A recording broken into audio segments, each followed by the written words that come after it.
ಎಲ್ರಿಗೂ ನಮಸ್ಕಾರ. ಎಲ್ಲ ನಮ್ಮ ಸ್ನೇಹಿತ ಬಾಂಧವರು ಇವತ್ತೆಲ್ಲ ಅಣ್ಣವ್ರದ್ದು ಸಂಪತ್ತಿಗೆ ಸವಾಲಿಗಾಗಲೇ ಶುಕ್ರವಾರ ನಾವು ಹಬ್ಬ ಮಾಡಿದೀವಿ. ಇವತ್ತು ಬಂದಿದೀವಿ. ಇವತ್ತು ಹೂವಿನ ಹಾರ ಕಟೌಟ್ ಹಾಕ್ತಾರೆ ಸರ್. ಅಣ್ಣವ್ರ ಬಗ್ಗೆ ಒಂದಲ್ಲ ಎರಡಲ್ಲ ಎಷ್ಟು ಮಾತಾಡೋದು ದಿನಗಟ್ಲೆ ಸರ್.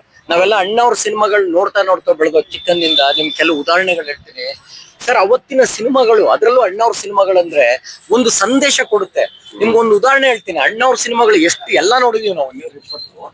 ಅದ್ರಲ್ಲಿ ಅವ್ರು ಹೇಳ್ತಾ ಇರ್ತಾರೆ, ತಾಯಿ ಕಣ್ಣೀರೋಸ್ತಾರಂತ ಮಗ ಇದ್ದೇನಮ್ಮ ಪ್ರಯತ್ನ ಅಂತಾರೆ.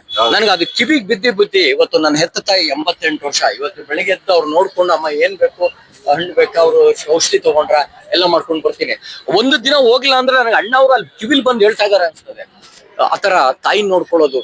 ಆಮೇಲೆ ಅವ್ರದ್ದು ಹಾಲು ಜನ ನೋಡಿದಿರೋ ಏನೋ, ಎಲ್ಲ ಬಹುಶಃ ನೋಡಿದಿರ ನೀವೆಲ್ಲ ಸರ್. ಅಲ್ಲಿ ಒಂದ್ ಹೆಂಡತಿಗೆ ಎಷ್ಟು ಪ್ರೀತಿ ಕೊಡ್ಬೇಕು, ಅವಳನ್ನ ಹೆಂಗೆ ಅವಳು ನಮ್ಮ ಜೀವನದ ಅವಿಭಾಜ್ಯ ಅಂಗ ಅಂತ ಹೇಳಿ ಹೆಂಡತಿನ ನೋಡ್ಕೊಳ್ಳೋದಂಥದ್ದು.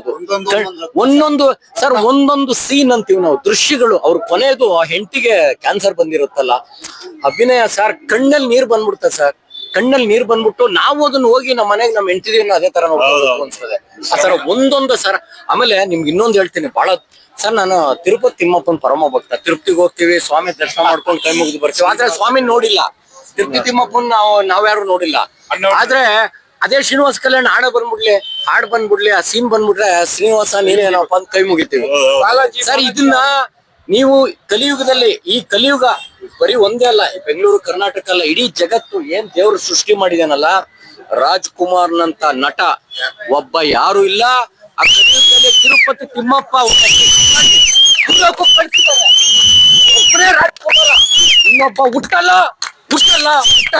ಅವ್ರ ಸಿನಿಮಾಗಳು ನಾವು ಸಾಯ್ತೀವಿ, ಜಗತ್ ಸಾಯುತ್ತೆ. ಅವ್ರ ಸಿನಿಮಾಗಳು ಏನ್ ಸಂದೇಶ ಕೊಡ್ತಾ ಇರ್ತದೆ ಎಲ್ಲ ಕೊಡ್ತಾ ಇರ್ತಾರೆ ಸರ್. ಇನ್ನೊಂದು ಆಮೇಲೆ ನಾವ್ ಹೆಣ್ಣನ್ನ ನೋಡ್ತೀವಿ, ನಮ್ಗೆ ಅಕ್ಕ ತಂಗಿದು.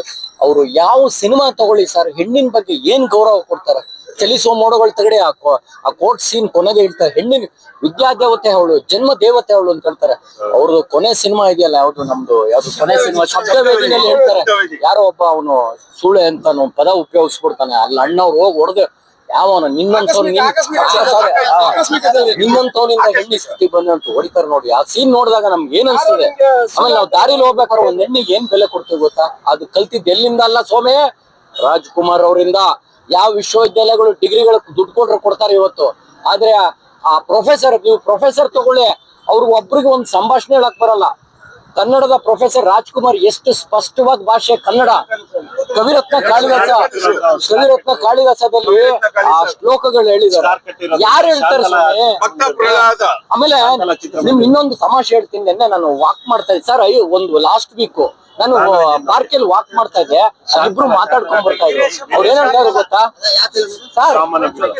ನಾವು ಅಣ್ಣವರು ಆ ಅಮ್ಮ ಅಂತ ಕರೀತಾರೆ, ಮಾ ಅಂತಾರೆ. ಅವ್ರು ಎಷ್ಟು ಅಂತರಂಗದಿಂದ ಅಮ್ಮ ಅಂತ ಕರೀತಾರೆ. ಆದ್ರೆ ನಾವು ನೋಡಿ ಅಮ್ಮ ಅಂತ ಕರೆಯಕ್ಕೆ ಬರಲ್ಲ. ಅವ್ರದಲ್ಲಿ ಎಷ್ಟು ಇದಿದೆ ಅಂತ ಹೇಳ್ತಾರೆ. ಅಮ್ಮ ಅಂತ ಏನ್ ಶಬ್ದ ಉಚ್ಚಾರಣೆ ಮಾಡ್ತಾರೆ ಅವರು.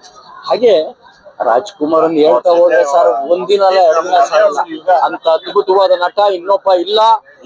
ಆಮೇಲೆ ಎಲ್ಲದಕ್ಕಿಂತ ಹೆಚ್ಚಾಗಿ ಅವರ ಹಾಡುಗಳು ಸರ್.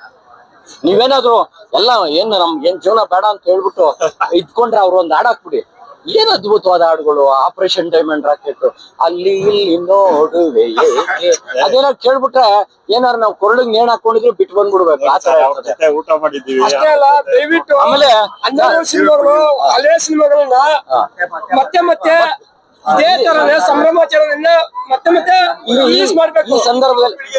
ಈ ಸಂದರ್ಭದಲ್ಲಿ ನಮ್ಮ ಮಾಧ್ಯಮ ಬಹಳ ವಂದನೆಗಳನ್ನ ನಡೀರಪ್ಪ.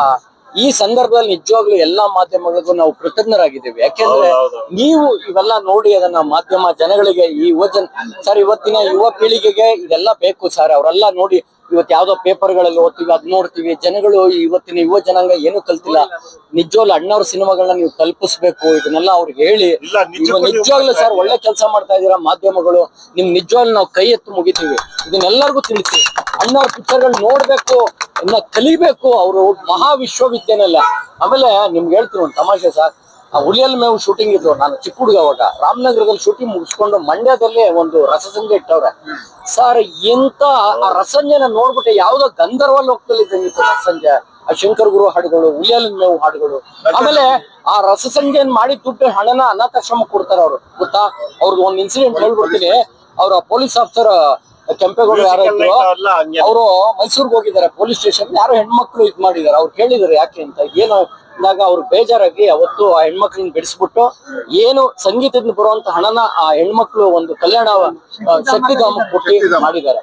ಯಾರು ಇಲ್ಲ ಸರ್, ರಾಜ್ಕುಮಾರ ಅವನನ್ನ ದೇವ್ರು ಭೂಲೋಕಕ್ಕೆ ಕಳಿಸ್ಕೊಟ್ಟಿದ್ದಾರೆ. ನೀನ್ ಹೋಗಪ್ಪ ಇವ್ರಿಗೆಲ್ಲ ಜ್ಞಾನ ಕೊಡು ಅಂತ ಹೇಳಿ ಮಾಡಿ ಕನ್ನಡ ಚಿತ್ರಗಳನ್ನ ಬೆಳೆಸಿದ್ದಾರೆ. ಭಾರತ ದೇಶದಲ್ಲಿ ಇಂತ ಅನ್ನೊಬ್ಬ ಕಲಾವಿದ ಹುಟ್ಟಲ್ಲ, ಪ್ರಪಂಚದಲ್ಲಿ ಹುಟ್ಟಲ್ಲ. ನಾವು ನೋಡೋದು ನಮ್ ಕಾಲ ನಾವೇ ಧನ್ಯರು ಸರ್. ಆಮೇಲೆ ತಾಯಿಗೆ ತಕ್ಕಮ್ಮ ಪಿಕ್ಚರ್ ಹೋಗಿ ಸರ್ ಟಿಕೆಟ್ ಸಿಗಾಕೊಂಬಿಟ್ಟೆ ಚಿಕ್ಕ ಹುಡುಗ ಸರ್. ಏನ್ ಜನ ರಶ್ ಅದಕ್ಕೆ ಹೋಗೇ ಬಿಟ್ರು. ನಾನು ಹೆಂಗ ತಪ್ಸ್ಕೊಂಡ್ ಟಿಕೆಟ್ ತಗೊಂಡ್ ಬಂದೆ. ಹುಲಿಯಲ್ಲಿ ಮೇವು ಟಿಕೆಟ್ ತಕ್ಕ ಮಗ ಬಂದು ಎಲ್ಲಾ ಫಿಲ್ಮ್ ಡಬ್ಬಿಂಗ್ ಆಮೇಲೆ ಕನ್ನಡದಲ್ಲಿ ಮಾಡಿದಂತ ಸಿನಿಮಾಗಳು ಬೇರೆ ಭಾಷೆಗಳಿಗೆ ಎಂತೆಂತವ್ ಡಪ್ ಆಗಿದ್ದಾರೆ. ಈಗ ನೀವು ನೋಡಿ ಕಸ್ತೂರಿ ನಿವಾಸ ಬೇರೆ ಭಾಷೆನಲ್ಲಿ ಯಾರ ಕೈಲೂ ಮಾಡಕ್ಕಾಗಿಲ್ಲ, ಅವ್ರು ಮಾಡಕ್ಕೆ ಆಗಿಲ್ಲ. ಅದನ್ನ ಕನ್ನಡದಲ್ಲಿ ಸೂಪರ್ ಆಗಿ ಸಕ್ಸಸ್. ಅವರು ಶಿವಾಜಿ ಗಣೇಶನೇ ಒಪ್ಕೊಂಡ್ಬಿಟ್ಟಿದ್ದಾರೆ. ಆಮೇಲೆ ಕನ್ನಡದ ಭಾಷೆಗಳು ಪಿಕ್ಚರ್ಗಳು ಬೇರೆ ಭಾಷೆ ಹೋದ್ರೆ ಮೊದಲು ಅವರು ರಾಜ್ಕುಮಾರ್ ಪಿಕ್ಚರ್ ತಗೊಂಡ್ಬನ್ನಿ, ನಾವು ಪಿಕ್ಚರ್ ನೋಡ್ಬಿಟ್ಟು ನಾವು ಕಲ್ತ್ಕೊಂಡ್ರೆ ಎಷ್ಟು ಅವರ ನಟನೆ ಬಹಳ ಬೆಲೆ ಕಟ್ಟಲಾಗದಂತ ಒಂದು ನಟನೆ ಸರ್. ಖಂಡಿತ ಇದು ಮಾತಾಡೋದು